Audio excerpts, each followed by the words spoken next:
CEPES, Centro Ecuatoriano de Pensamiento y Ética Social. A nombre de quienes hacemos el Centro Ecuatoriano de Pensamiento y Ética Social, CEPES. En esta ocasión tenemos la videoconferencia a cargo de Monseñor Eduardo Castillo, obispo auxiliar de Portoviejo y presidente de nuestro centro, quien ahora nos dará una explicación estos 50 años de aquel gran acontecimiento de la Iglesia Latinoamericana celebrado en 1968 en la ciudad de Medellín. Buenos días a todos, queridos amigos que están siguiendo esta videoconferencia. Es un gusto encontrarnos, al menos de manera virtual. Posiblemente algunos de ustedes han seguido algunos de nuestros cursos, algunas de nuestras iniciativas de formación. Como ustedes saben, este año son los 50 años de la segunda Asamblea General del Episcopado Latinoamericano que se realizó en Medellín. Y esta celebración tiene una gran importancia porque se realizó después del Concilio Vaticano II, del cual también hace pocos años celebrábamos los 50 años. Y este evento tenía como objetivo de aplicar en primer momento el Vaticano II a la realidad latinoamericana. Luego, sin embargo, en la preparación de este evento, se vio que no bastaba con buscar la aplicación del concilio en América Latina, porque ya se estaba recibiendo, sino también seguir como una metodología análoga a la del concilio y ver la realidad de América Latina para, con la inspiración del Vaticano II, hacer unas propuestas pastorales y unos mensajes adecuados a la realidad del momento. Poco antes de concluir el Concilio Vaticano II, varios obispos latinoamericanos tuvieron un encuentro con el Papa, con Pablo VI, y el Santo Padre los animó a asumir los retos sociales, los retos pastorales, para que en conjunto puedan responder a esa realidad en el contexto y bajo la inspiración del Vaticano II. Con este diálogo con el Papa, el presidente del CELAM, en aquel momento, Monseñor Larraín de Chile, concibió la idea de entonces hacer una nueva Asamblea General del Episcopado, como había habido el año 1956 en Río de Janeiro. Hagamos una nueva Asamblea e inició la preparación. Y por eso, pues, finalmente, el tema realmente con el que fue convocado este encuentro de Medellín era la presencia de la Iglesia en la actual transformación de América Latina a la luz del Vaticano II. Es decir, América Latina estaba en un momento de transformación porque era un momento de que comenzaba la industrialización, comenzaba a crecer, a desarrollarse también la clase media, que luego ha marcado muchísimo. Comenzaba un gran proceso de urbanización, también había una vivacidad de tipo político, ideológico, y por tanto se consideró necesaria la presencia de la Iglesia en este contexto, no solamente la evangelización en general. Por eso fue el tema, la presencia de la Iglesia en la actual transformación, porque era un momento de transformación, y a la luz del Vaticano II con esos principios. La asamblea se fue preparando con diferentes encuentros en diferentes países, incluso uno en el Ecuador mismo. Y finalmente se crearon 16 comisiones que de hecho confluyeron en los 16 temas que contiene el documento final de Medellín. Estos 16 temas se reunieron en 3 grupos, en 3 partes, el documento de Medellín. Importante caer en cuenta de esto. La primera parte titulada Promoción Humana. Tiene que ver con el compromiso de la Iglesia en la realidad social. Esto tiene que ver más con la conferencia que vamos a realizar, porque en esta primera parte, en el ámbito de promoción humana, es donde están los temas propiamente de doctrina social. Ahí están los temas que tienen que ver con la justicia, con la paz, con la familia, con la educación y con la juventud. Fueron los temas de esta primera parte, los temas, digamos, de doctrina social.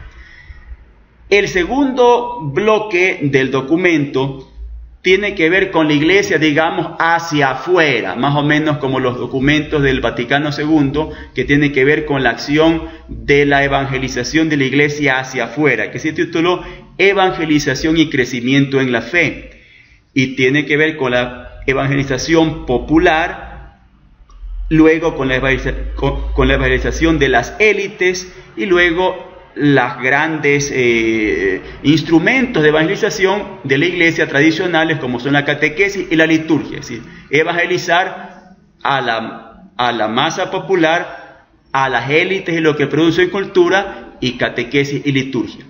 Y el tercer bloque del documento tiene que ver con la Iglesia hacia adentro, ad intra, digamos, más o menos como el otro bloque de documentos del Vaticano II, que es las estructuras eclesiales, la Iglesia visible como institución, y por tanto las cosas hacia adentro, los movimientos de laicos, el clero, los religiosos, la formación de clero, ¿verdad? Las virtudes que tiene que tener la Iglesia en cuanto tal, la pobreza evangélica, la pastoral de conjunto. Era el momento en el que estaban comenzando esta conciencia de la pastoral de conjunto, y por tanto los diferentes planes pastorales y metodologías pastorales que iniciaron un poco en los años 50, pero se consolidaron en ese tiempo. Y después, interesante, los medios de comunicación social como estructura eclesial. De manera que esas son las tres partes del documento de Medellín. Ver cómo la Iglesia trabaja, apoya en los retos sociales de América Latina en primer lugar, y luego lo que es más directamente evangelizador en cuanto a la proclamación explícita del Evangelio hacia afuera, y luego las estructuras internas de la Iglesia. La segunda asamblea del Episcopado Latinoamericano se desarrolló entre agosto y septiembre, del 26 de agosto al 8 de septiembre del año 68. La primera jornada en realidad se dedicó, las primeras jornadas, simplemente a escuchar conferencias y exposiciones de diferentes obispos, sacerdotes o teólogos o miembros de la estructura directiva del CELAM sobre varias áreas pastorales o de la realidad, como para iluminar, como para inspirar. Y luego ya se entró en el trabajo, que consistió el trabajo de estas comisiones. Ciertamente tal vez no se integró tanto el documento, como tampoco el posterior en Puebla se integró los diferentes temas. Simplemente todos participaron de la visión general de estas charlas iluminadoras, y a partir de esas pautas elaboraron pues cada uno de los capítulos. Interesante la síntesis final, que es la introducción del documento, que es como realmente se podría decir pues la síntesis de todo el documento, porque ahí se tiene la visión del conjunto, porque cada uno de los temas concretos es casi como un tema en sí mismo, sin especial referencia a los otros, porque la comisión trabajó en eso siempre con la misma inspiración. Nosotros, a partir de este momento, nos vamos a centrar en la visión de conjunto y en los temas que tienen que ver con la doctrina social de la Iglesia, del documento de Medellín, porque existe evidentemente pues los temas sobre liturgia, sobre catequesis, sobre el clero, formación. Eso evidentemente vamos a fijarnos luego de esta visión general. del documento y del evento en el mensaje, la lectura y los principios de la doctrina social de Medellín, tanto en general como en los diferentes temas. En primer lugar, el documento de Medellín constata que en América Latina se da claramente una situación de subdesarrollo. La idea del desarrollo estaba muy presente en los años 60. Recordamos incluso la Populorum Progressio, la encíclica de poquísimos, digamos, años antes, 2 años antes, 1 año antes, que fue sobre el desarrollo de los pueblos. El nuevo nombre de la paz es desarrollo, que decía Pablo VI. Entonces, el tema de desarrollo, que ahora no es sensible para nosotros, más bien actualmente lo sensible son los problemas producidos por un desarrollo tal vez inadecuado, pero en esa época era la preocupación del desarrollo. América Latina, cómo entra en el tren del desarrollo para que no haya esa brecha con el resto del mundo. Por tanto, en primer lugar, los obispos constatan que se da una situación de desarrollo, y hace de subdesarrollo, y hace una pequeña descripción. Dice, ¿cómo se manifiesta el subdesarrollo? En primer lugar, se conjugan el hambre y la miseria, las enfermedades de tipo masivo y la mortalidad infantil, el analfabetismo y la marginalidad, las profundas desigualdades en los ingresos y también el hecho que hay tensiones en las clases sociales. También brotes de violencia, porque comenzaron grupos insurgentes y todo esto, ¿ya? Y escasa participación del pueblo en la gestión del bien común, ciertamente, ¿no? Entonces, comparado con sociedades desarrolladas que se consideraba en aquel tiempo, todas estas situaciones eran contrarias a ese ideal del desarrollo, y por tanto es un reto. Esta es la realidad de América Latina, y la Iglesia tiene que acompañar este momento.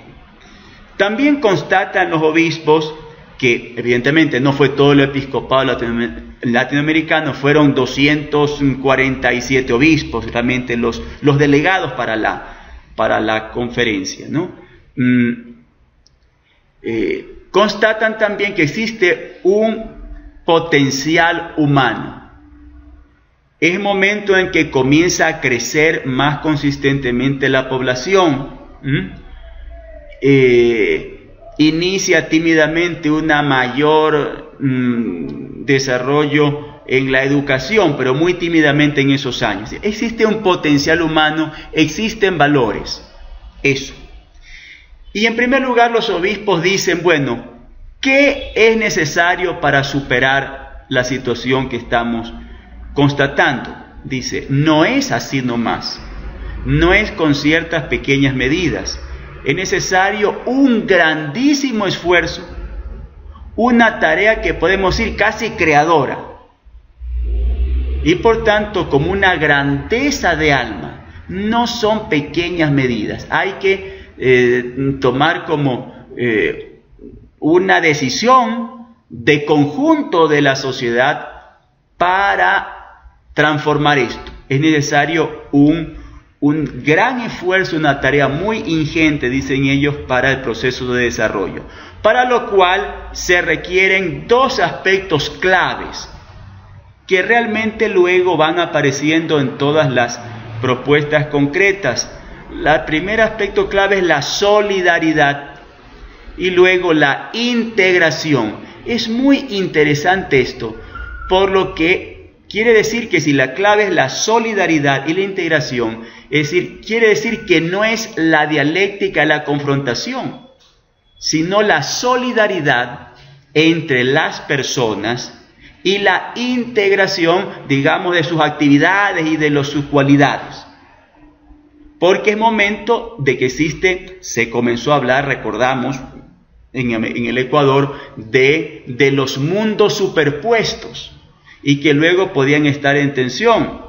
Lo que decían en aquel tiempo Padre Arrupe en su visita a América Latina, son sociedades superpuestas, ojalá no, nunca en confrontación. De manera que la propuesta de esto es solidaridad e integración, un trabajo de todos los actores y no confrontación. Por lo tanto, ¿cuál sería el ideal entonces? Hemos visto el problema, la situación de su desarrollo. ¿Cuál debería ser la nueva imagen del hombre latinoamericano? Fruto de la solidaridad y la integración.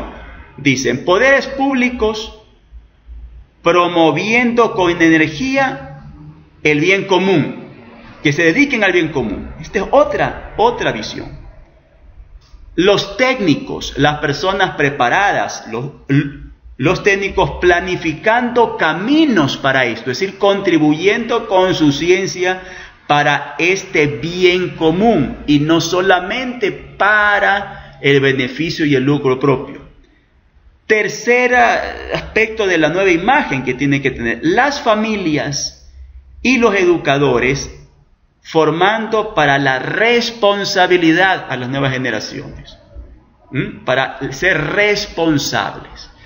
Cuarto aspecto, los pueblos, es decir, los distintos grupos culturales, incorporándose, interesante, incorporándose al esfuerzo, que sean sensibles a que tienen que ir incorporándose y no reivindicar solamente cosas para sí propias.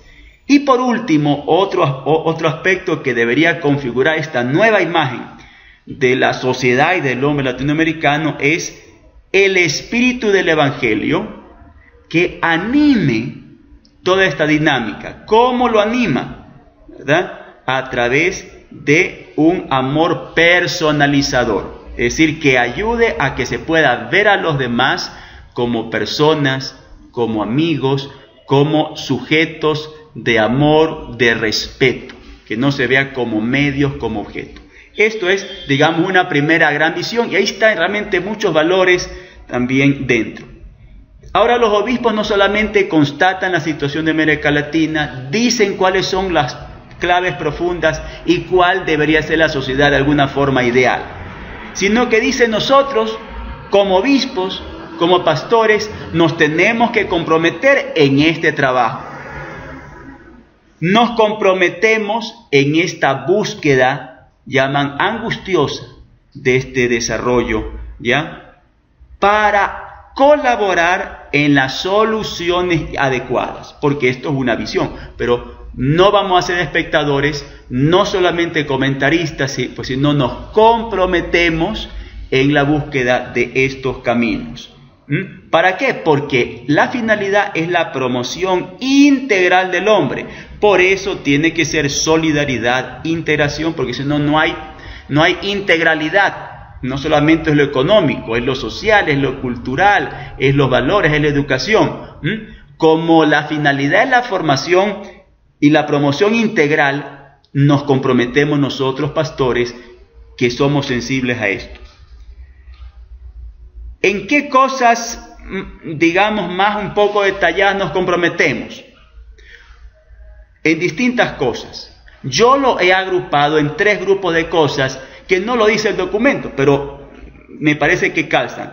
Lo que tiene que ver con el ver, con el juzgar y con el actuar. Lo que tiene que ver con el ver nos comprometemos como obispos. ¿Por qué? Ser sensibles a sentir los problemas, a percibir las exigencias de solución y a compartir esas angustias, esos anhelos. Tiene que ver con el ver. Nos comprometemos a percibir la situación, a ser sensibles a la situación. Nos comprometemos también en lo que podríamos llamar en el juzgar, en el descubrir caminos. Y también nos comprometemos en lo que yo diría el actuar, que es en el colaborar con las soluciones.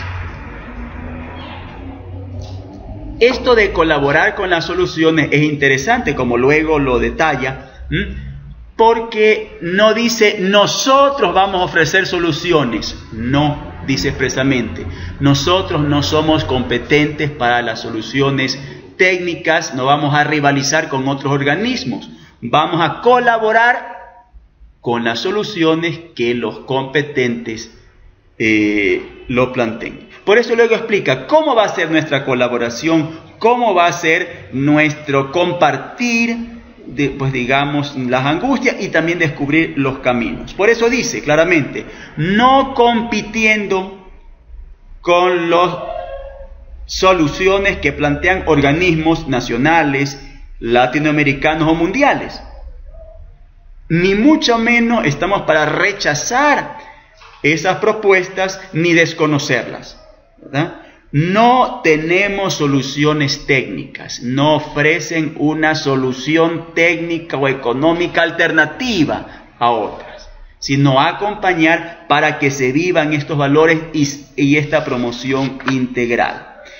¿Qué ofrecemos como colaboración? Porque también tenemos que ofrecer, si no son soluciones técnicas, digamos, evidentemente ofrecemos lo que tenemos de más propio como obispos y como iglesia.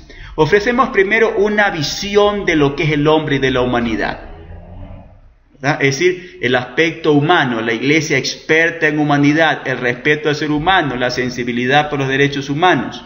Ofrecemos también una visión integral del hombre latinoamericano, porque hemos caminado con los pueblos en América Latina y por tanto podemos ofrecer a los técnicos o a los que están en diferentes ámbitos una visión amplia. Conocemos la historia, conocemos la cultura, conocemos la sensibilidad, estamos en contacto con los distintos grupos sociales y niveles sociales y por tanto podemos ofrecer una visión del hombre latinoamericano. También, por supuesto, vamos a alentar los esfuerzos, vamos, si se quiere, incluso a acelerar las realizaciones, en fin, ¿no? Y también, por supuesto, penetrar todo el proceso de cambio con valores evangélicos, ¿verdad? Para los valores evangélicos, evidentemente, es esa fraternidad, el sentirse hermanos del mismo Padre, el saberse hermanos, el no devolver mal por mal, en el preferir y en el atender prioritariamente al marginado y al más necesitado, penetrar en ese sentido del valor de la persona, de su espiritualidad. Eso, de esta manera, va a ser nuestra colaboración. Luego también el documento entra como en otro aspecto, que analiza los desafíos más inmediatos, porque la situación es tal como ha dicho, pero los desafíos del momento. Nuestros pueblos aspiran a ¿qué? ¿Qué sienten? ¿Qué anhelos tienen? Una liberación y un crecimiento en humanidad. Se sienten oprimidos, se sienten frenados, se esfuerzan y no consiguen. Quieren ser liberados de circunstancias, estructuras que los están frenando, que incluso estructuras de la educación, que eso los limita. Quieren liberarse de eso. Y también quieren crecer, porque conocen el desarrollo en otras partes. Ahora, esta liberación de lo que frena y el crecimiento en lo que promociona, ¿cómo se realiza? ¿A través de qué? Este es el desafío.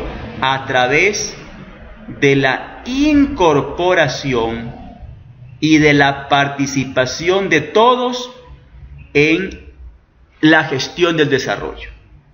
Es decir, la liberación de lo que frena y el crecimiento integral de la persona solamente será posible a través de un proceso en que todos se incorporen, en que todos se corresponsabilicen y participen en esto. Es decir, ahí están los principios de la doctrina social clarísimos, ¿verdad? La participación, la corresponsabilidad, ¿verdad? El respeto a la persona, la dignidad de la persona humana, en el cual, proceso en el cual todos den y reciban algo.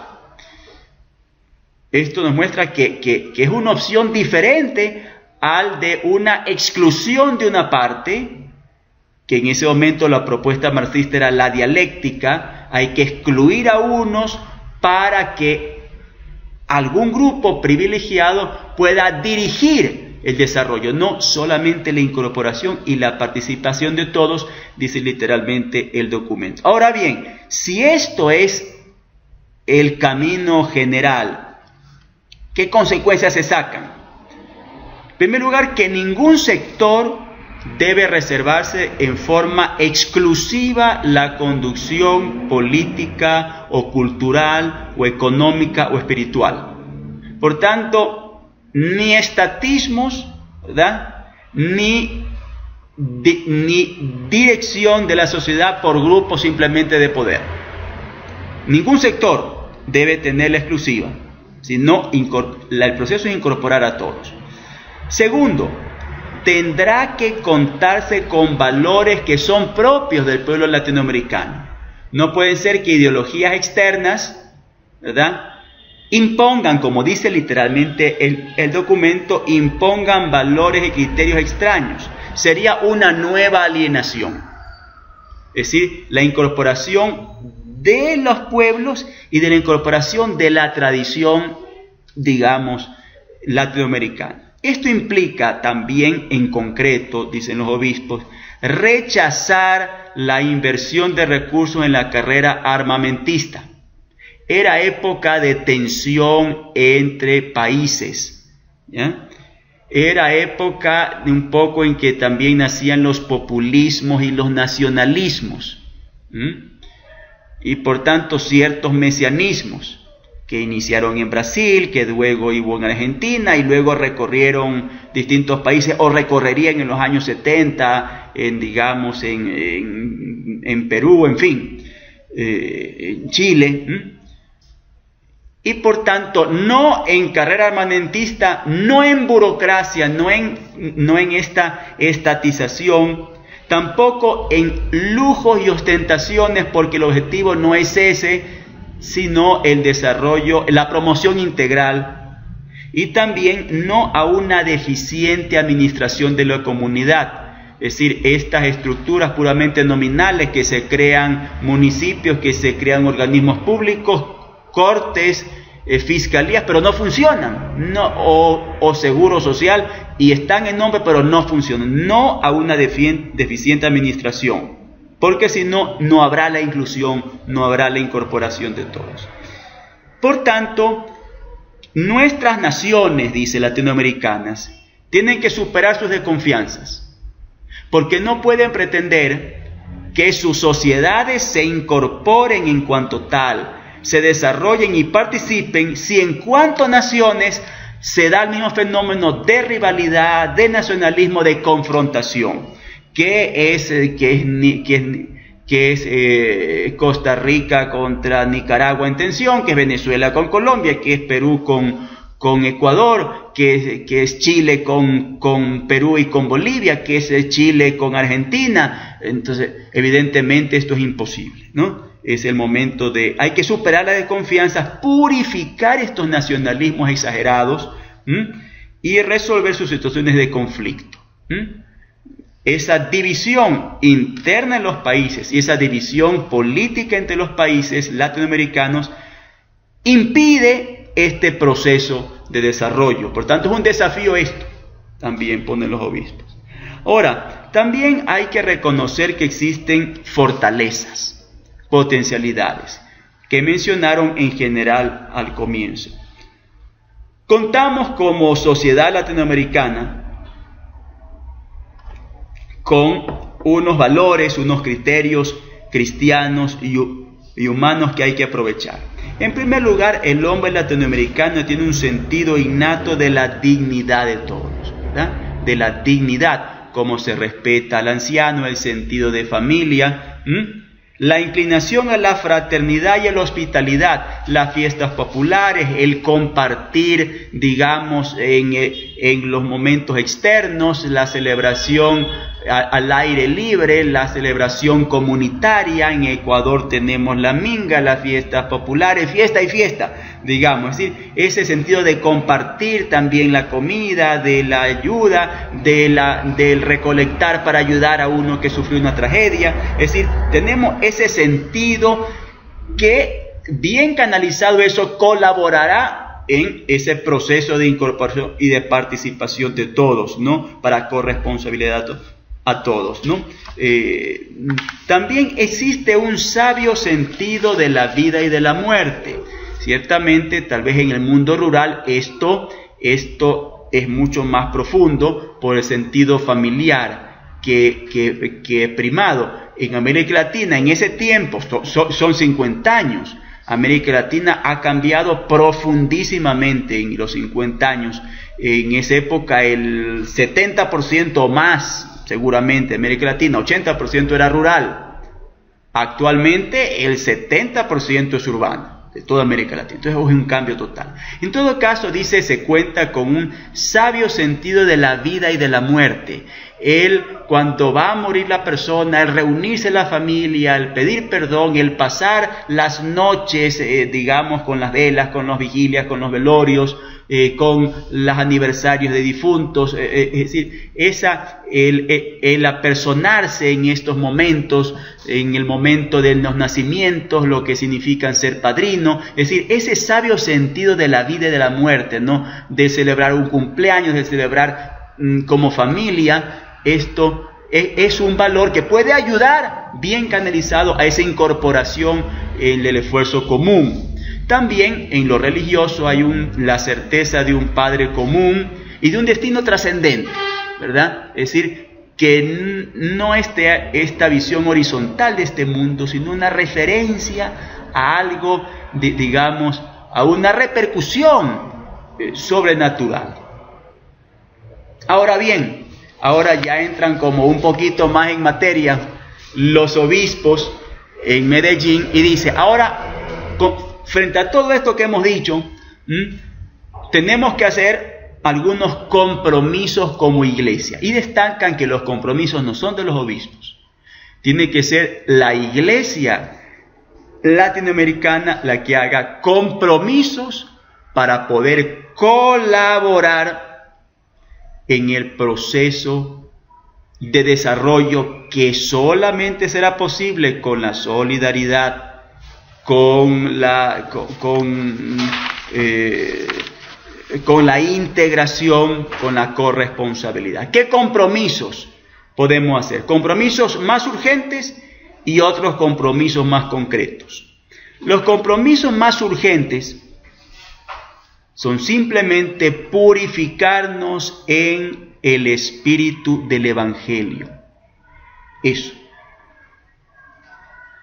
Vivir, redescubrir el espíritu auténtico del Evangelio, porque puede pensarse que porque tenemos prácticas religiosas, tradición cristiana, somos bautizados, pero puede ser que seamos incoherentes en aspectos. Hay que purificarnos en el verdadero sentido del Evangelio. Sobre eso se trabajó mucho a partir de Medellín también, ciertamente, porque fueron los compromisos. Otro compromiso urgente es terminar la separación entre la fe y la vida, que recuerdo que también en el plan global de la Iglesia en el Ecuador, para 5 años, el último, tenía como eje transversal precisamente esto, el superar la separación entre fe y vida, para que no sea una pura religiosidad y luego la vida va por otro cauce. Esto es una intuición que ahora lo estamos viendo la importancia que tenía. Ahora, todo esto implica esta purificación según el verdadero sentido del Evangelio y por tanto la coherencia fe-vida implica vivir una pobreza bíblica.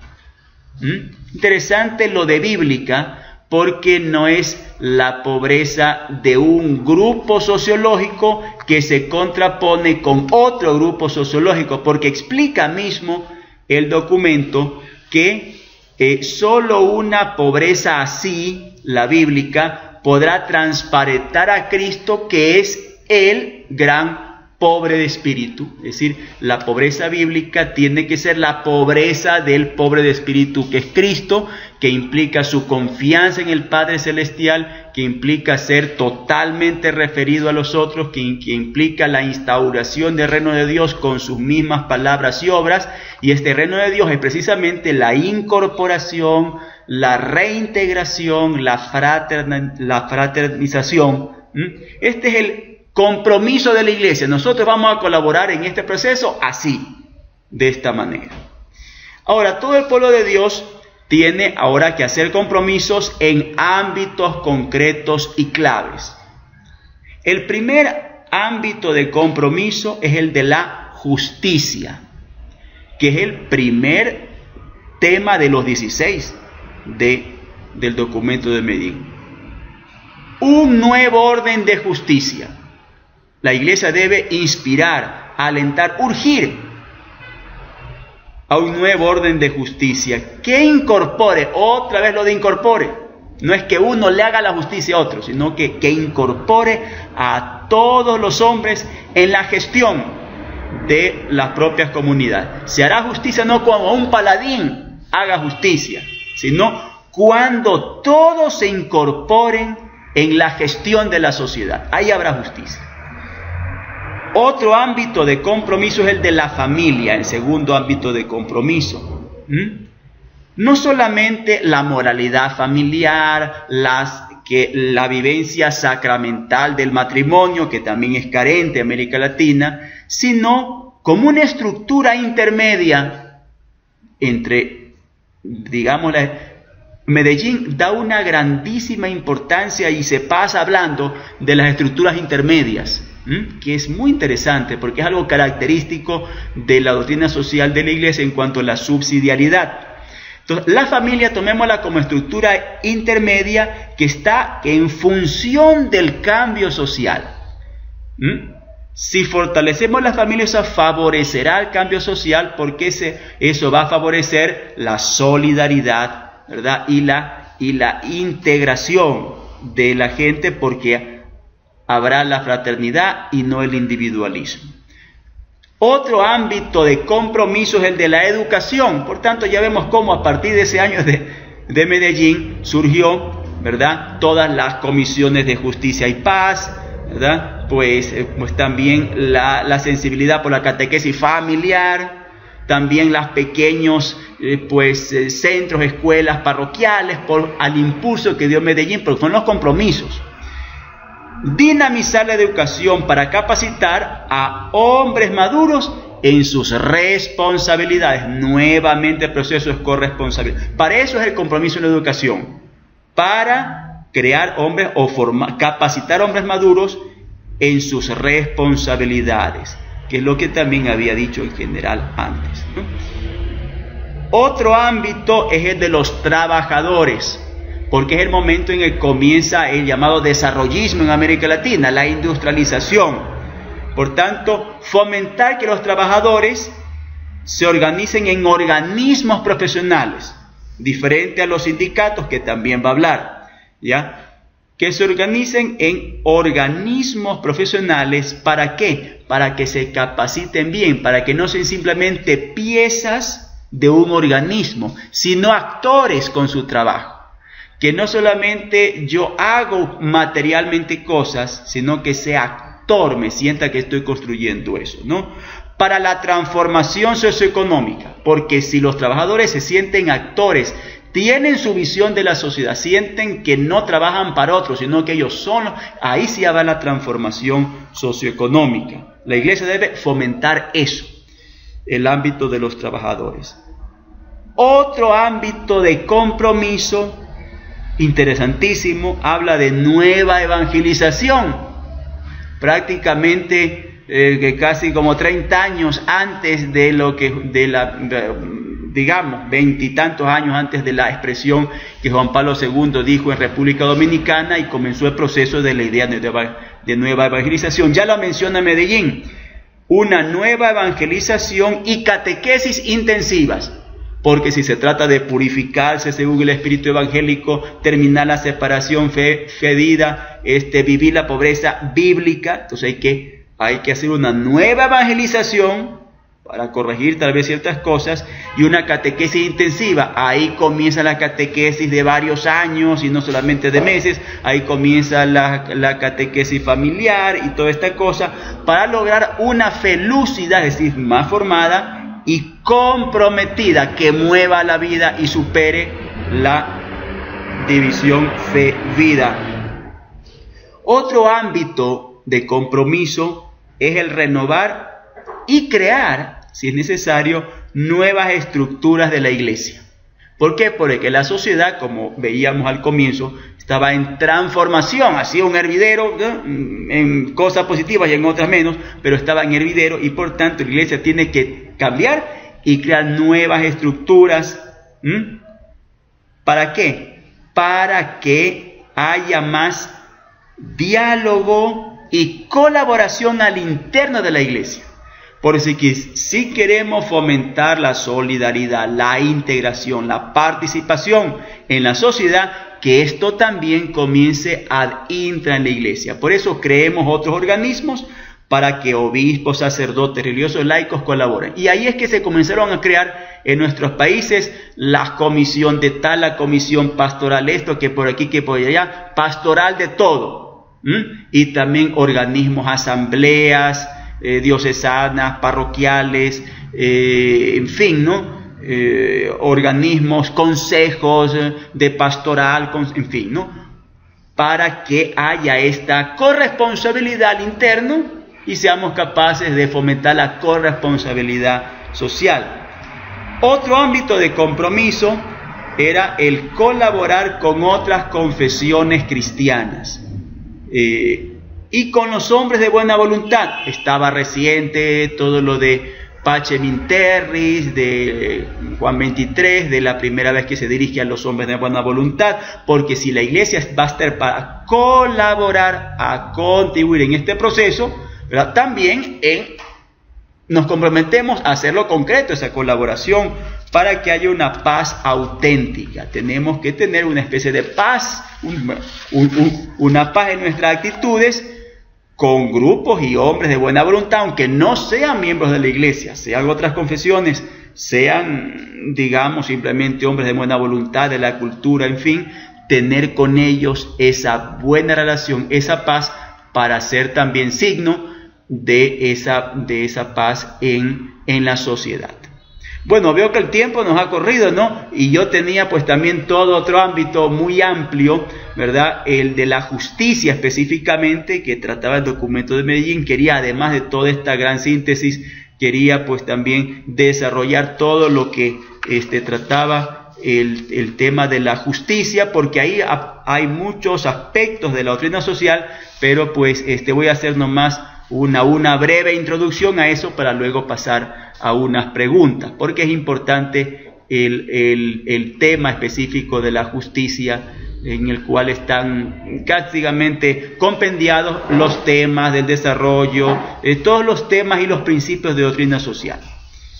En este tema específico de la justicia, que ya lo sintetizamos un poco, Medellín destaca la situación del hombre latinoamericano. Existe una miseria que margina a grandes grupos. Lo margina del desarrollo y de la promoción integral.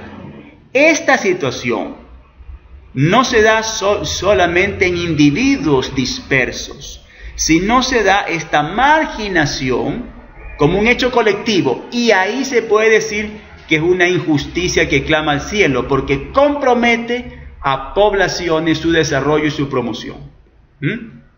¿Por qué? Porque otra parte sí se está desarrollando. ¿Qué aspectos de esta injusticia se destacan? La falta de integración sociocultural. Ahí está otro aspecto, siempre el tema de la integración.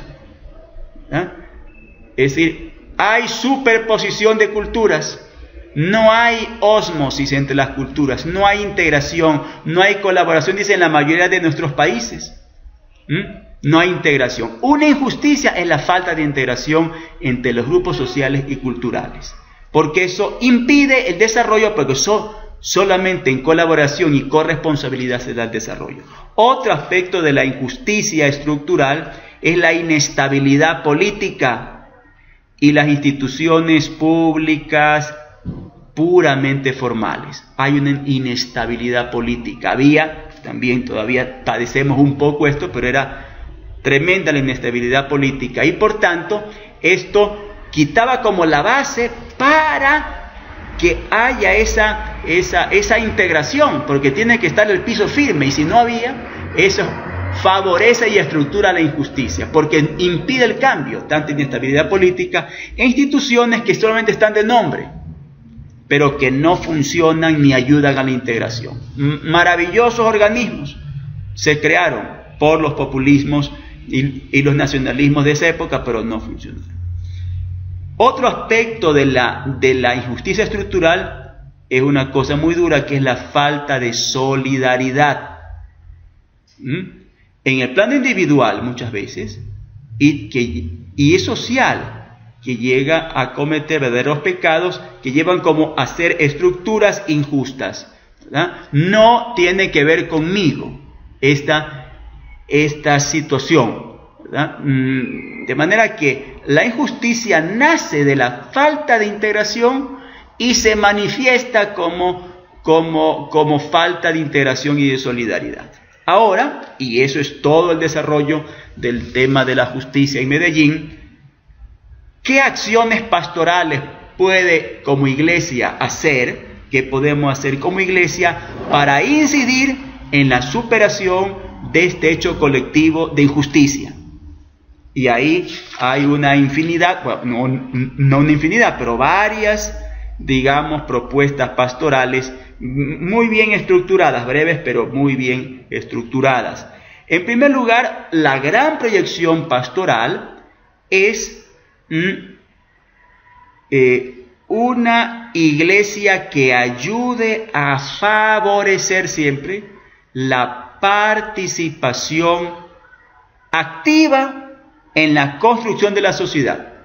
Que el discurso de la iglesia sea siempre: participemos en la construcción de la sociedad todos, colaboremos a que todos vayan incorporándose, participando, corresponsabilizándose. Por eso también hubo un gran proceso de la iglesia de organización, favoreció organismos, la organización de las comunidades, porque eso facilitaba la participación activa en la construcción de la sociedad y no ser meros espectadores que alguien o algún paladín o grupo hace.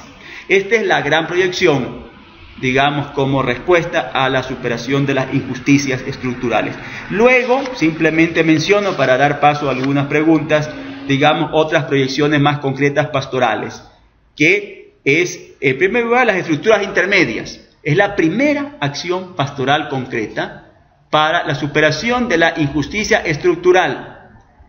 El fortalecer las estructuras intermedias entre la persona y el Estado. Es decir, no confiar ni servirnos del Estado, no. Las estructuras intermedias organizadas libremente, dice Medellín, sin la intervención ni de la autoridad política ni de los grupos dominantes, no. Es que crea un sindicato público, no, ¿verdad? Es libremente, ni tampoco grupo dominante, voy a hacer una obra de beneficio, no, ¿verdad? Tiene que ser libremente los actores para favorecer su liberación. Esto llevará al desarrollo y la participación y la realización del bien común. Por tanto, ni estatismo ni dirigismo. Clave de proyección pastoral es favorecer las estructuras intermedias organizadas libremente, porque ahí no habrá la tentación que otro lo haga, ¿verdad? El desarrollo, si no todos. Después, otro aspecto es la organización económica y cultural de las familias, que no se queden en algo intimistas, porque así todos podrán visualizar mejor cuáles son las necesidades y aspiraciones que hay que tener en cuenta, organizar las familias. De ahí, en varios planes pastorales de esa época surgió la línea de organizar, digamos, las llamadas comunidades eclesiales de base se fueron transformando, ¿verdad?, en las que fueron, pues, llamándose comunidades hoy, hechas por grupos de familias. Distintas teorías pastorales llamaron así porque sean las familias, ¿verdad? Es decir, y no simplemente ámbitos laborales lo que se organicen, sino la base sea los grupos de familias son las que formarían las comunidades eclesiales. La organización profesional del sector campesino obrero, favorecer la organización profesional para que se dignifiquen también que las empresas. Realmente hay que asesorar y ayudar a que la organización, el funcionamiento cambie, ¿verdad? Que no sea simplemente una estructura para que el dueño se enriquezca sin caer en la tentación del sistema marxista tampoco, dice, ¿no? Ayudar a la organización sindical campesina y obrera para favorecer su participación en la producción y la comercialización. Es decir, no solamente para que reivindiquen derechos frente a otros o exigencias, pues digamos, económicas, sino el favorecer la organización sindical tiene como finalidad el compromiso eclesial de que se partícipe de la producción y de la corresponsabilidad, es decir, ser casi socios para eso. Es decir, nunca es la contraposición. Superación, dice luego explícitamente Medellín, de los antagonismos económicos sociales, logrando la unidad necesaria, porque solamente así todos podemos ser agentes del desarrollo nacional, bueno, luego la de la promoción humana, es decir, los más necesitados, desfavorecidos, que hay una macroeconomía que tenga en cuenta a todos los miembros de la sociedad y que vamos también a crear como iglesia mecanismos de participación y educación en la conciencia política, la iglesia, y se comenzaron intentos de escuelas de formación política, en fin, y formación por último, de la conciencia social y de la percepción realista de los problemas. La iglesia, experta en humanidad, tiene que introducir la conciencia social y ayudar a leer la realidad con madurez y no de manera ingenua o abstracta o espiritualista, sino formamos la conciencia política y ayudamos a percibir realistamente el problema. Y dice, todo esto principalmente los laicos tienen que hacer en su tarea propia de promoción humana. Bueno, he hecho una visión general realmente de lo que tiene que ver con doctrina social, el documento de Medellín. Ahora, pues, si hubieran comentarios, ¿verdad?, tanto aquí en la sede del CEPES donde estamos transmitiendo o quienes están conectados a esta conferencia. Tenemos preguntas por interno, ¿le puedo leer? Sí, van a leer las preguntas por interno en este momento, me las leen. Ya. La primera pregunta, desde el Brasil. A su criterio, ¿es la iglesia la misma después de Medellín? ¿Hubo un cambio de la visión de la realidad latinoamericana? Bueno, evidentemente, pues, la iglesia y la sociedad va cambiando, va evolucionando con eventos propios de la iglesia latinoamericana o eventos mundiales, ¿no? Realmente el cambio, digamos, del fin de la Guerra Fría, en fin, también influyó mucho en eso. Por eso Santo Domingo, pues, un poco estuvo en ese momento. Tal vez no pudo ver Santo Domingo el inmediato de este cambio, pero es decir, hay eventos. Lo específico de Medellín, ¿ya? Lo específico de Medellín es que tenía, en primer lugar, el Vaticano II, y por tanto el Vaticano II, la mitad del concilio, digamos, fue todos estos documentos ad extra, solamente Gaudium Spes, sino la libertad, verdad, religiosa y todo esto, los principios sociales y el análisis, es decir, que sea parte de la misión de la iglesia el humanizar, ¿ya?, en cuanto tal, ¿no?, un poco el servicio al hombre. Tenía esto, y esto influye en Medellín. Luego, otra cosa característica, es la primera vez realmente que se quiere ver de una manera, o se ve de una manera global, de conjunto, la misión evangelizadora de la Iglesia con los retos sociales del continente latinoamericano. Es decir, no es un aspecto, sino realmente como que se los vincula mucho. Entonces ya no se puede ver la misión de la Iglesia en su misión de evangelización separada de su acompañamiento en la transformación, el desarrollo social. Es decir, es una misma misión. Y incluso actualmente, que en nuestros países se habla tanto de las cáritas parroquiales, la necesidad de eso, y la cáritas como una dimensión indispensable de la pastoral, porque es una dimensión y no solamente la doctrinal, la sacramental, sino esto también tiene que ver mucho con esto. Es decir, es evangelización, la promoción humana. Me parece que estos aspectos son los que hacen que digamos que si quiere ver un cambio, ha tenido gran incidencia en todo lo posterior en la Iglesia latinoamericana, ciertamente en este aspecto. Tenemos otra pregunta desde el Perú. Monseñor, muy buenos días y felicitaciones por su exposición. Consulta lo siguiente: ¿cree usted que con el pontificado de Francisco se está viviendo lo que se analizó y se proyectó en la Declaración de Medellín?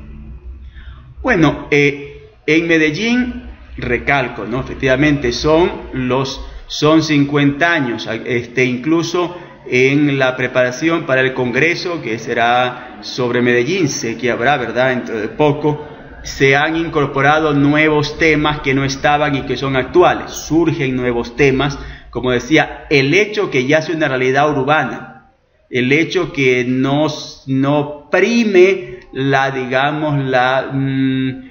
la cultura católica, no sea predominante, en fin, el hecho de los cambios políticos, en fin,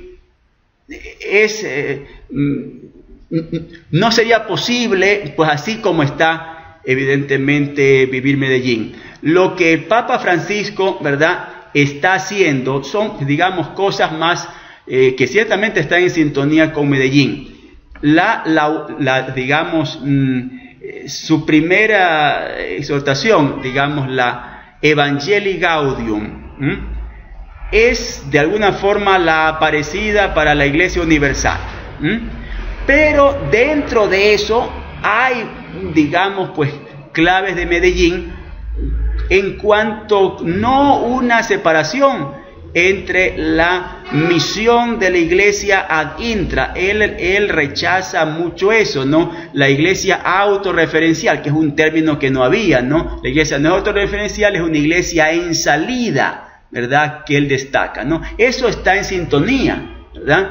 Y por tanto dice que el hospital de campaña, es decir, el hombre, la situación actual sufrida, que es más bien tiene que ver con lo urbano, las periferias existenciales, ¿ya? Eso probablemente pues no eran realidades así de Medellín de esa manera, pero el hecho que la Iglesia no está una institución para servirse a sí misma, sino para curar heridas y todas estas cosas, ¿verdad? Es decir, no separa el aspecto de evangelización, de anuncio de la palabra de Dios y del servicio al hombre. Él destaca, digamos, que eso es la misma misión.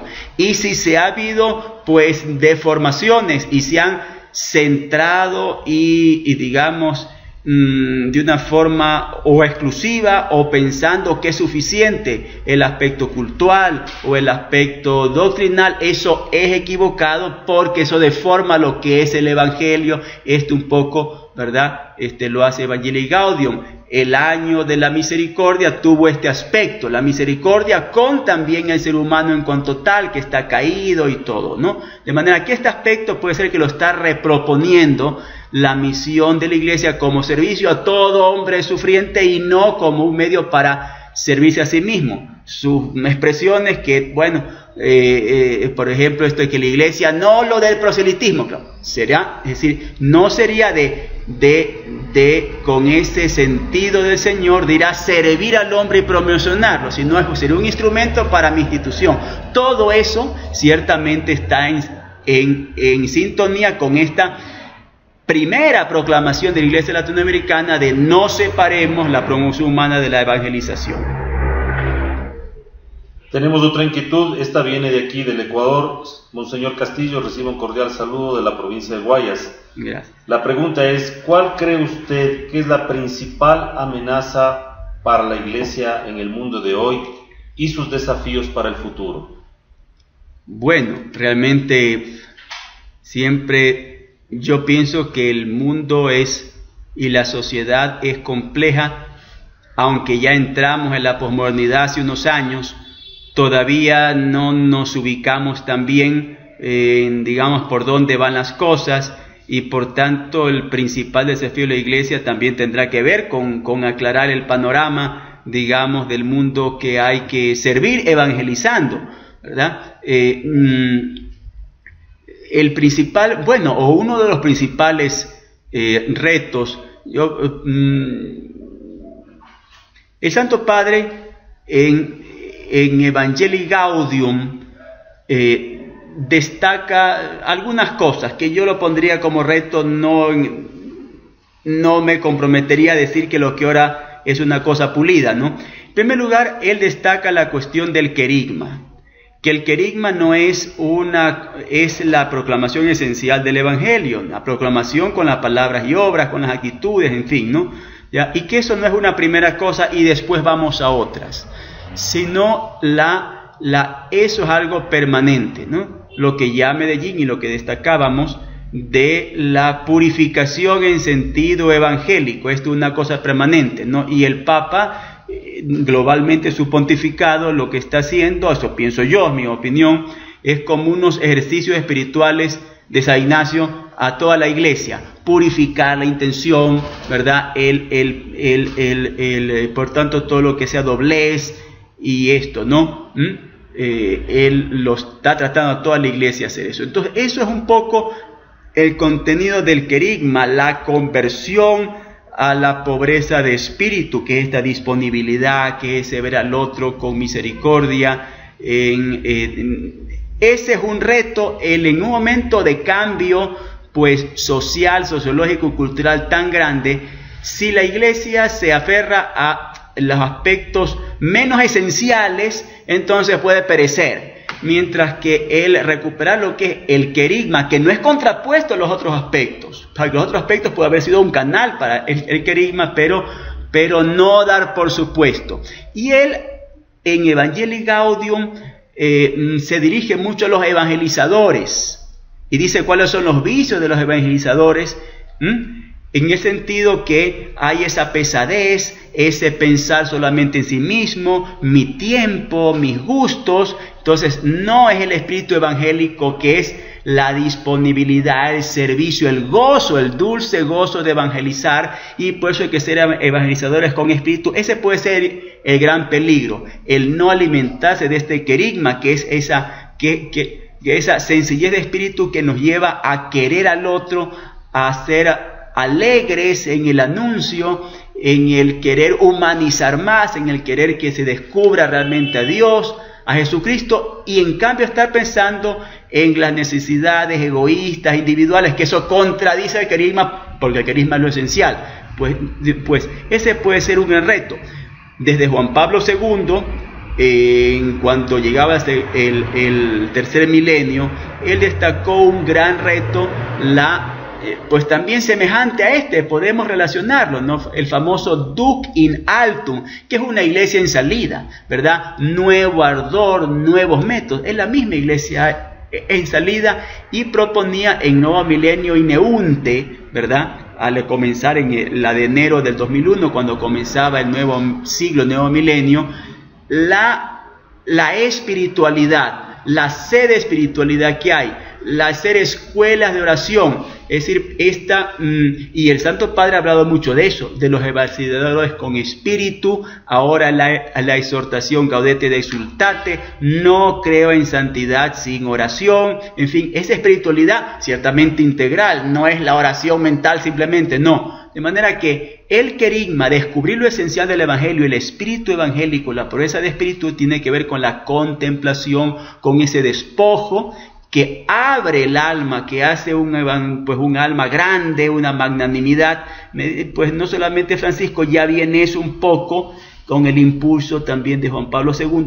Es posible esta iglesia en salida, esta nueva evangelización, nuevos métodos, nuevos ardores, duc in altum, cuando hay la pobreza de espíritu. Y estoy dispuesto al cambio, al despojo, al riesgo. Yo diría, este es el reto actualmente, ¿no?, de la iglesia, o seguir en una reacción, cómo protegemos lo que tenemos, o lo proactivo, apostamos porque viviendo la autenticidad del Evangelio podrá dar el fruto auténtico, ¿no? Por eso el Papa propone las bienaventuranzas en el centro de su exhortación a la llamada a la santidad en el mundo actual, la exhortación última. Yo diría esto por una cosa general, ¿no? No creo que los grandes retos sean puntuales, sean que las diócesis sean más pequeñas, que el ministerio sacerdotal se defina así. Eso será posible sabiamente hacerlo con con esta gran reto, con esta visión que implicará un cambio en las estructuras, evidentemente, pero ese pienso yo, ¿no? Tenemos otra inquietud desde Bogotá. Reciba un saludo, Monseñor Castillo, le estamos observando en la Universidad Javeriana en Colombia. Una inquietud: ¿cuál fue la influencia, si es que la hubo, de la teología de la liberación en la Declaración de Medellín? Bueno, el tema de la teología de la liberación, como propuesta de reflexión, como propuesta social, como propuesta teológica, realmente se desarrolló más consistentemente a partir de Medellín, evidentemente, ¿no? Las grandes propuestas han sido a partir de esto, ¿verdad? Para eso, más que hablar de influencia, me parece a mí, sobre Medellín, porque más bien es Medellín la que puede haber abierto esas instancias, al decir, no separemos la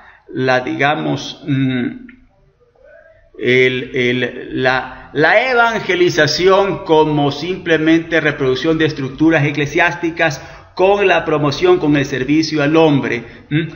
Esto es lo que despertó ese interés, esa línea, esas intuiciones, esas propuestas, pero han sido más profundas, más radicales o menos, de que la historia de la salvación es única con la historia humana, ¿verdad? Y no son cosas paralelas, pues la iglesia no va como paralelamente al mundo, y por tanto el compromiso social y político es compromiso evangelizador. Me parece que tiene que si hubo influencia de unas primeras, ¿verdad?, ideas con la teología política y cosas, pues realmente ha sido más, yo he visto más referencia digamos, como remitirse más a Medellín de parte de la teología de la liberación, que realmente un poco lo contrario. Es que Medellín está en el año 68, entonces realmente no había habido toda una literatura en ese tiempo. Yo lo vería así. Ciertamente, gente que participó en Medellín, sean los obispos, sean otros sacerdotes, teólogos, luego estuvieron comprometidos, sea con la dimensión pastoral en sus diócesis, evidentemente, de los que fueron activos en Medellín, fue Samuel Ruiz, fue también estuvo el Monseñor Proaño, por ejemplo, ¿no? Que fueron realmente en esta línea especialmente, además de otros, ¿no? Y algunos operitos que estuvieron ahí luego, ¿verdad? Pues estuvieron muy comprometidos con esto. Pienso que también el aspecto bíblico que destacó Medellín, todo eso y esa renovación de purificación según el Evangelio, más bien como que dio ocasión y dio inspiración para la teología de la liberación. Más bien yo lo pondría así, ¿verdad? Sin haber hecho un estudio histórico, porque si no hubiera implicado que las grandes obras y el gran trabajo y la gran propuesta hubiera sido precedente y hubieran confluido en Medellín, más bien pues comenzó a arrancarse a partir de Medellín, ¿no? No lo pondría Medellín dentro de un documento de la teología de la liberación porque no están todas las claves, pero ciertamente había temas que relacionó temas que eran, por ejemplo, a partir de Medellín comenzaron a crearse las comisiones de justicia y paz, ya que realmente no habían antes. Esto es mi interpretación. Tenemos 3 inquietudes más, monseñor, ¿no? Muy bien, tres preguntas más, habrá que ser breve porque ya se nos acaba. Ya. Gracias por seguir. Sí, esta viene de aquí del Ecuador, de la provincia de Imbabura. Monseñor, ¿cuál es el verdadero sentido de la opción preferencial por los pobres, entendido por la Iglesia, según lo que nos escriben? Sí, la opción preferencial por los pobres, ¿verdad? Claro, es un concepto que realmente como muchos, digamos, conceptos también de la doctrina social, se le puede dar diferente contenido o significado, ¿ya? Este es un principio de la doctrina social, ciertamente, que surge de justamente la reflexión bíblica. En ese sentido, de lo que hace el Señor, digamos, cuáles son sus actitudes. La opción del Señor es por el reino, ¿ya? La opción del Señor es por el reino, y la pobreza de espíritu es se podría decir, el signo existencial de ese reino, porque es la disponibilidad al Padre, que se haga en mí según tu palabra. La pobre de espíritu, que es María, pues aprende a mí que soy manso y humilde. Las 8 bienaventuranzas, yo siempre recalco que no son 8 sino una, que es la pobreza de espíritu, dicha de distintas maneras, porque los misericordiosos, los que buscan la paz, los limpios de corazón, que quieren una sola cosa, que son rectos, esa es la pobreza de espíritu, ¿verdad? La sencillez, la apertura, la transparencia, evidentemente la pobreza de espíritu, y los pobres, pues digamos, en un aspecto es la opción por esto, por esta espiritualidad, por estas personas. El Señor hace la opción de los pobres de espíritu, será la tierra. ¿Cómo va a ser? No es de los que vienen a conquistarla, sino de los que confían. Y se parece paradójico, las paradojas evangélicas, ¿no? Es decir, de los que se abandonan, ellos van a poseer. De los que pierden su vida, ellos la van a ganar. Del que se abandona y es generoso, ese va a ganar. Esa es, pues digamos, la pobreza de espíritu, y le hace la opción por eso cuando sube a la montaña. Ahora bien, y ciertamente es un desafío, porque es un signo que rompe esas opciones de la concupiscencia. Las tentaciones en el desierto, muy cercanas ahí a las bienaventuranzas, no fueron para un momento, eso ya sabemos, sino que marca e indica todo el recorrido del Señor, todo su ministerio, porque Él vive esta dinámica de la pobreza de espíritu y se choca con lo contrario. Oye, haz que tu poder te sirva para ti. Haz que digamos, sírvete para que tengas el reino o todos los reinos de la tierra, cambiando de mentalidad y adorándome a mí. Apártate de mí, Satanás, dice el Señor a Pedro, porque no piensas como Dios, sino como los hombres. De manera que las tentaciones del Señor fue el choque de estos valores del reino, de estas actitudes con la concupiscencia del mundo, digamos. De manera que en primer lugar, en forma espiritual, es la opción por esto. Pero en el aspecto ya más específicamente social, la opción por los pobres yo no la podría poner ya como una opción dialéctica. Lo que luego se dijo que no era ni exclusiva ni excluyente. Es decir, para optar por unos hay que contraponer y, digamos, rechazar a otros. En aspecto social, si la solidaridad, el respeto por cada persona, por su dignidad, la participación, la corresponsabilidad, es decir, el bien común, si la idea de sociedad es esta solidaridad vivida, es el valor de la caridad, que lo que pasa con el otro es como si pasara conmigo, evidentemente la sociedad no puede avanzar legítimamente si unos se van quedando en el camino. Imposible, ¿ya? Por eso una opción prioritaria, una opción preferencial para los pobres, oigan, ellos se están quedando, ¿verdad? No es lícito avanzar porque no habrá bien común si se sacrifican algunos para que avancen más rápido otros, ¿verdad? De manera que es una opción para poder incorporar, ¿verdad? Junto con esta espiritualidad. No es solamente que se incorporen en el barco que están avanzando los ricos, no, se incorporen en este barco del desarrollo, pero también que se incorpore esta pobreza, digamos, evangélica, esta pobreza de espíritu, porque ahí sí habrá la auténtica solidaridad y lo auténtico. Yo lo pondría así, ¿verdad? No es el que se está asumiendo un valor que viene de otra ideología, no, que ciertamente la situación en Latinoamérica, ¿verdad? Pues que era una estructura realmente deformes, ¿verdad? Por el aspecto colonial de los estamentos y clases sociales y todo esto, ¿verdad? Llevó a esa situación que Medellín dice es un problema de justicia, justamente estas clases paralelas, ¿verdad? Pero eso no se va a lograr la integración, ¿verdad? Si no hay esta valoración de lo que es la pobreza de espíritu, que es el cambio de corazón, que es, digamos, rechazar los ídolos, ¿verdad? Y eso, es decir, no puede haber recoger y que vengan y se incorporen los rezagados, ¿verdad? No es posible eso si no es el cambio, digamos, de la transformación, pues, en la visión y en la espiritualidad, ¿no? Que es el espíritu del Sermón de la Montaña, ¿no? Monseñor, dos inquietudes finales.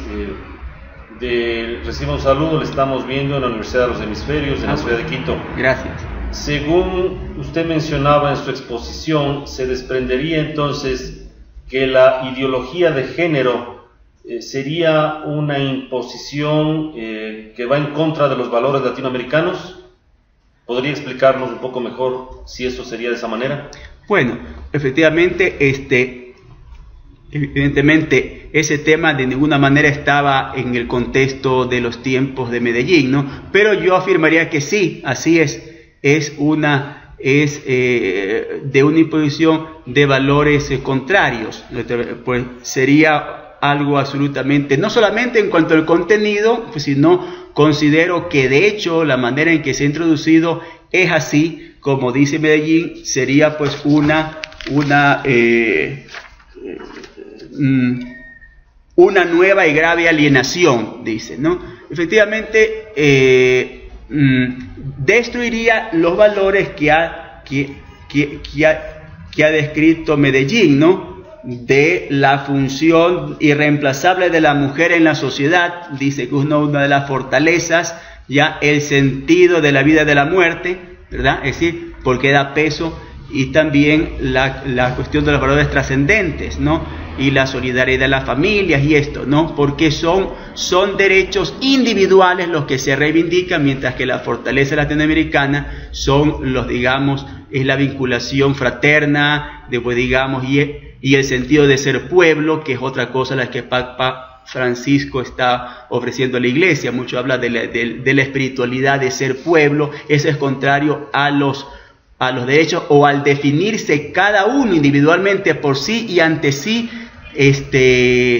delante de los otros, y el rechazar el concepto de bien común como negativo, lo que propone la ideología de género, porque los derechos que reivindican solamente pueden ser derechos si se fundan en el bien común, ¿verdad? Y entonces es un obstáculo el concepto de bien común para esto. Entonces, como que de hecho, pues estarían en contraposición con los valores, digamos, populares latinoamericanos. Ciertamente que estamos en una época cultural diferente, en una época de urbanización, de pluralismo, ¿verdad? En una época pues de otras generaciones, ¿verdad? Y no se puede proponer pues tal vez como un objetivo pues los antiguos valores rurales, ¿no?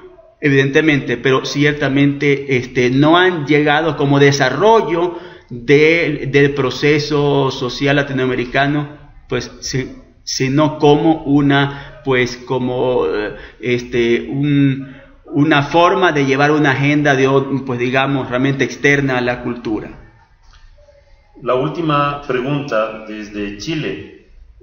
Monseñor, ¿cómo compatibilizar las tradiciones religiosas populares con la práctica real de la fe para evitar que nuestra iglesia se convierta en una secta más y deje de ser esa fraternidad que todos anhelamos? Sí, claro. Ahí está el tema de la religiosidad popular. Y es una cosa muy interesante, porque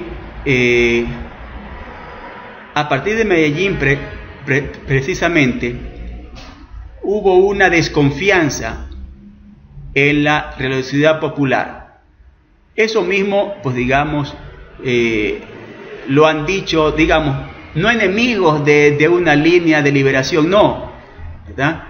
Pero se desconoció hacer la transformación con la cultura, el alma, digamos, popular latinoamericana.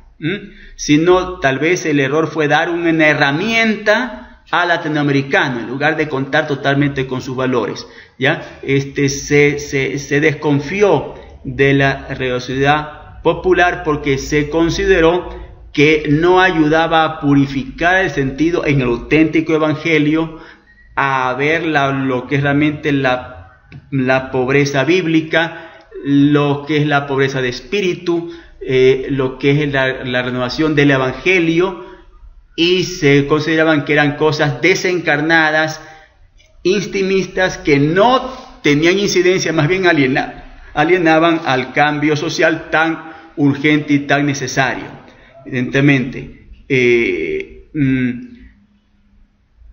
Papa Francisco, en cambio, es muy interesante la importancia que él le da, y él lee la cuestión de la religiosidad popular en el aspecto de que fortalece lo íntimo, fortalece lo concreto, la carnalidad, digamos, de la comunidad, porque es algo, y recordamos como él habla de la homilía, como ese diálogo maternal, y el ser pueblo, digamos, y dice, eso es algo que hay que fomentarlo porque fortalece el vínculo personalizante entre las personas, ¿no?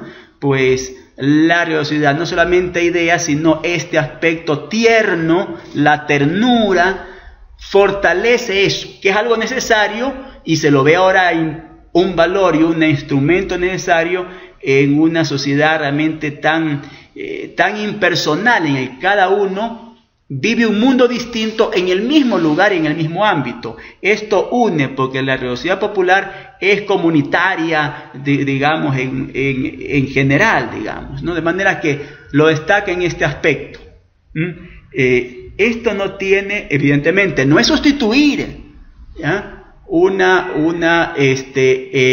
El redescubrimiento del sentido auténtico de lo que es el reino de Dios, ¿ya? Por esto, sino destacar lo que produce comunitariamente, lo que vincula a las personas.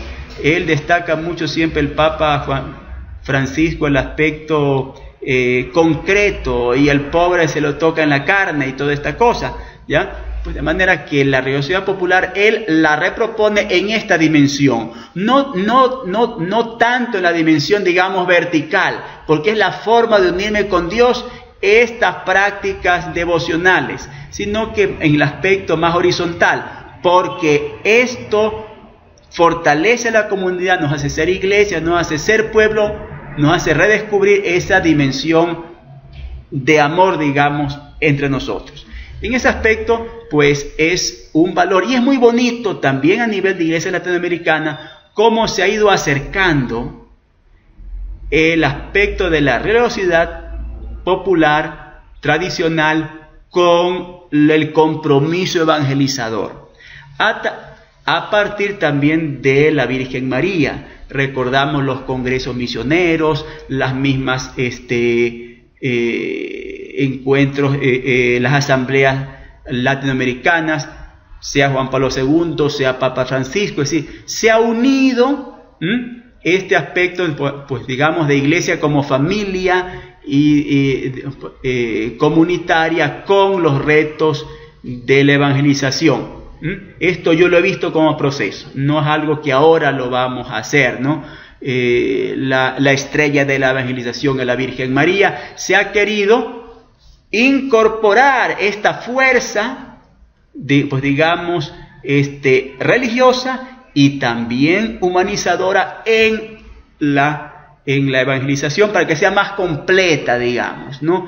Yo diría que esto ha sido, ¿no? Y también a nivel de movimientos apostólicos, se ha descubierto que han sido, pues digamos, evangelizadores en la realidad urbana. También esto se lo ha incorporado la religiosidad al mismo tiempo que digamos que el compromiso. Evidentemente uno tiene que ver más con el impacto de conversión personal hacia el Señor y el otro más de misión hacia el otro, evidentemente, ¿no? Pero este aspecto que tal vez hace 50 años no se lo veía como valor, porque es como era la sociedad latinoamericana, fraterna, informal, popular. Actualmente eso está en crisis y se ve que esto puede ayudar mucho a ese aspecto. Muy bien, gracias, monseñor. Muy bien, gracias, pues un saludo sincero y con ese deseo, con ese entusiasmo de evangelizar como la iglesia nos está dando las pautas y con la espiritualidad del Señor, ¿no? Un abrazo a todos. Gracias.